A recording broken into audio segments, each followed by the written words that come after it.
1319 সনের 7ই বৈশাখ অক্ষয় তৃতীয়ার দিন শ্রী শ্রী ঠাকুর স্বহস্তে গুরুব্রহ্মের আসন প্রতিষ্ঠা করলেন। অক্ষয় তৃতীয়ার যে দিন জোরহাট কোকিলামুখ সারস্বত মঠের আসন প্রতিষ্ঠিত হয়, সেই দিন ঠাকুর আমাদের সকলকে আসনের সম্মুখে একত্রে দাঁড় করিয়ে বলেছিলেন, তোমরা চিন্তা করো যে তোমাদিগের হৃৎপিণ্ড ছিন্ন করে আমি এই আসন প্রতিষ্ঠা করলেম। আমি স্বরূপানন্দজি, বোধানন্দ, যোগানন্দ, চিদানন্দ, প্রেমানন্দ, রামপ্রসন্ন, বরদারমন চৌধুরী, সরুরাম, সুরেন সেন প্রভৃতি উপস্থিত ছিলেন।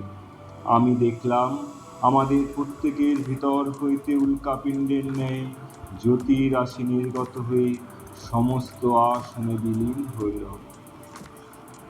অক্ষয় তৃতীয়ার এই পবিত্র দিনেই ত্রেতাযুগের সূচনা হয়েছিল। ভগীরথের তপস্যায় গঙ্গা এই দিনই পৃথিবীতে নেমে এসেছিল। এই তিথিতেই গণেশ ঠাকুর মহাভারত লিখতে শুরু করেন। পুরীর জগন্নাথ দেবের রথ তৈরির কাজ এই দিনেই শুরু হয়। দীর্ঘ শীতের পর এই দিনই বদ্রীধামের মন্দিরের দরজা ভক্তদের জন্য খোলা হয়। অক্ষয় তৃতীয়ার এই পুণ্য লগ্নে আমাদের জীবনের সেই ধ্রুব সত্যকে স্মরণ করিয়ে দেয়, যেখানে বাহ্যিক আড়ম্বরের চেয়ে অন্তরের ব্যাকুলতা অনেক বেশি মূল্যবান। সুদামা তার কৃষ্ণের সেই অমর কাহিনী কোনো সাধারণ মিত্রতার গল্প নয়, বরং তা হলো আত্মার সাথে পরমাত্মার মিলনের এক ছন্দময় কাব্য। দারিদ্র্যের যখন সুদামার জীবন বিদীর্ণ, যখন জীর্ণ কুটিরে অনাহার আর হাহাকারে নিত্যসঙ্গী, তখন তার পত্নী কুলেচার অনুরোধে তিনি দ্বারকার অগ্নিতে যাত্রা করলেন। কিন্তু সেই যাত্রায় তার হাতে কোনো মূল্যবান রত্ন ছিল না, ছিল না কোনো রাজকীয় উপঢৌকন।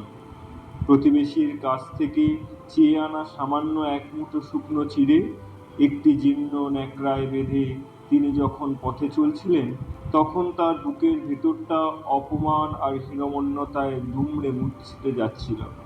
রাজাধিরাজ কৃষ্ণের সামনে এই নগণ্য উপহার তিনি কিভাবে তুলে দেবেন, এই চিন্তায় তার চোখ থেকে অবিরাম জল ঝরছিল। সেই তপ্ত অশ্রুবিন্দুগুলি পুঁটলি ভেদ করে শুকনো চিরগুলোকে সিক্ত করে দিয়েছিল, যেন ভক্তের হৃদয়ের সমস্ত আরতি আর ভালোবাসা মিলেমিশে একাকার হয়ে গিয়েছিল সেই সামান্য তলমূল করায়।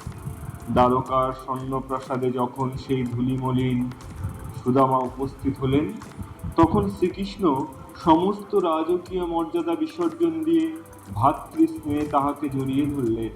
রত্ন সিংহাসনে বসিয়ে ভগবান যখন তার সখার পা ধুয়ে দিচ্ছিলেন, তখন সেই দৃশ্য মর্তের সমস্ত ঐশ্বর্যকে ম্লান করে দিয়েছিল। সুদামা লজ্জায় তার পুঁটলিটিকে লুকিয়ে রাখতে চাইলে অন্তর্যামী কৃষ্ণ তা ছিনিয়ে নিলেন। তিনি জানতেন ওই ভেজা চিরগুলি সাধারণ কোনো খাদ্য নয়, বরং সেগুলো সুদামার সারা জীবনের সঞ্চিত ভক্তি আর বিরহ বেদনার ফসল।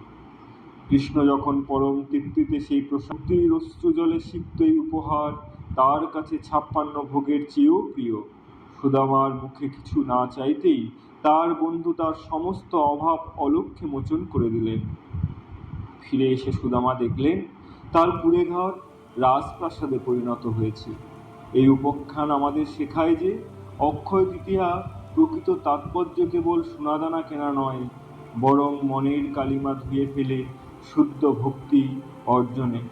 ত্রেতা যুগের সূচনা, গঙ্গার মর্তে আগমন, মহাভারত রচনার পবিত্র মুহূর্তগুলি যেমন এই দিনটিকে মহিমান্বিত করে তোলে, তেমনি সুদামার সেই অশ্রুসিক্ত চিরে আমাদের মনে করিয়ে দেয় যে ভগবানের কাছে ভক্তির এক বিন্দু চোখের জলই হল শ্রেষ্ঠ ও অক্ষয় সম্পদ।